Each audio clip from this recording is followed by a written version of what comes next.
Au menu de ton Automoto Express ce mardi 20 juin. L'État réfléchit à un malus pour les véhicules électriques, Lamborghini va développer sa propre plateforme, Mercedes dévoile la classe E Break, la saga Mission Impossible va poser ses roues à Rome et Sébastien Vettel va retrouver un baquet de F1. Automoto Express, c'est parti. Vers un malus au poids pour les véhicules électriques. Face au nombre croissant de véhicules électriques et hybrides qui sont exemptés de malus écologique sur leurs émissions de CO2, les recettes de l'État diminuent. Pour compenser ça, le malus au poids est une des hypothèses retenues par le ministre des Transports Clément Beaune pour taxer les véhicules propres. Actuellement, le malus au poids s'applique à tout véhicule thermique d'un poids supérieur à 1800 kg à hauteur de 10 € par kilo supplémentaire à ce seuil. En 2022, 2% des véhicules neufs ont été sujets au malus au poids. Le gouvernement songe à abaisser dès l'année prochaine le seuil pour les véhicules thermiques avant de l'appliquer éventuellement aux véhicules hybrides et électriques. Un choix qui serait approuvé notamment par l'Agence de l'environnement et de la maîtrise de l'énergie qui rappelle que l'impact carbone d'un véhicule électrique augmente quasiment proportionnellement à son poids. Le ministre des Transports a également évoqué l'idée de taxer les véhicules électriques selon leur mode de production. C'est le sujet de la question du jour. Es-tu favorable à l'instauration d'un malus au poids pour les véhicules électriques et hybrides? J'attends ta réponse dans les commentaires. Lamborghini va travailler seul. Grâce aux très bons résultats financiers de l'année 2022, chiffre d'affaires en hausse, marge d'exploitation en hausse et record de livraison, grâce au SUV Urus qui est devenu le modèle le plus vendu de la marque, Lamborghini a annoncé à nos confrères de Drive avoir les moyens financiers suffisants pour développer seule la plateforme de la remplaçante de l'Huracan. Ce n'était pas le cas pour les Lamborghini Gallardo et Huracan, elles reposaient sur la plateforme de l'Audi R8 de première et deuxième génération. Avec cette plateforme maison, le constructeur italien ne sera pas obligé de faire des concessions pour développer sa future sportive.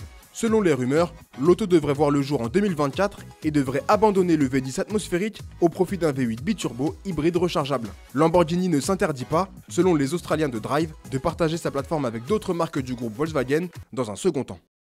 Mercedes présente la classe E Break. Quelques semaines après avoir renouvelé la berline, Mercedes offre une nouvelle variante Break à sa classe E. Cette classe E Break adopte un dessin plus dynamique que la précédente génération, avec une ligne de toit plus fuyante, ce qui ne l'empêche pas de choyer encore plus ses passagers arrière grâce à un empattement allongé et une caisse plus large. Statu quo en revanche dans le coffre, le Grand Break allemand revendique un volume variant entre 615 et 1830 litres contre 640 et 1820 litres pour l'ancienne génération. La classe E Break bénéficie de la suspension pneumatique à l'arrière de série pour garantir une assiette constante, même chargée. Elle reprend les éléments de la berline avec notamment le superscreen dans l'habitacle, la clé numérique qui peut être partagée avec 16 personnes ou encore les motorisations. Sous le capot, on retrouvera des moteurs diesel micro-hybrides et des essences hybrides rechargeables. Les puissances s'échelonnent de 197 à 381 chevaux.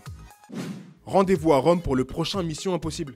Dans le prochain opus de la saga Mission Impossible, nommé Dead Reckoning Partie 1, tu pourras retrouver Tom Cruise, alias Ethan Hunt, dans de spectaculaires courses-poursuites à Rome. On le voit notamment foncer dans la capitale italienne, au volant d'une BMW M5 ou encore d'une Fiat 500 de première génération, pour échapper à ses ennemis et à la police romaine et leurs Alfa Romeo 159.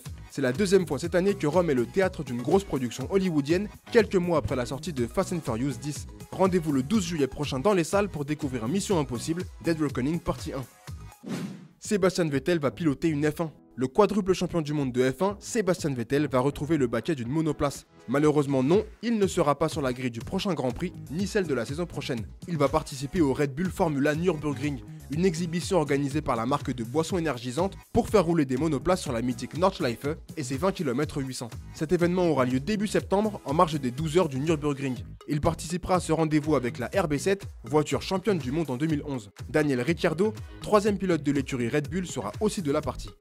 C'est le moment de revenir sur la question d'hier. On te demandait ton avis sur le Renault Rafale. Vous êtes nombreux à le trouver sympa, mais vous êtes très nombreux à trouver que c'est la copie quasi conforme du Peugeot 408. Il suffit de lire ton com, Alexandre. Pour toi, il est magnifique, mais en même temps, c'est normal, c'est une Peugeot. Avant de se quitter, c'est aussi le moment de dévoiler les 3 gagnants du concours en partenariat avec Lego pour la Peugeot 9X8. Un grand bravo à Anna, Juju et Giulio Gallinari. Automoto Express, c'est terminé pour aujourd'hui. On se retrouve dès demain. Bonne soirée. Allez, ciao.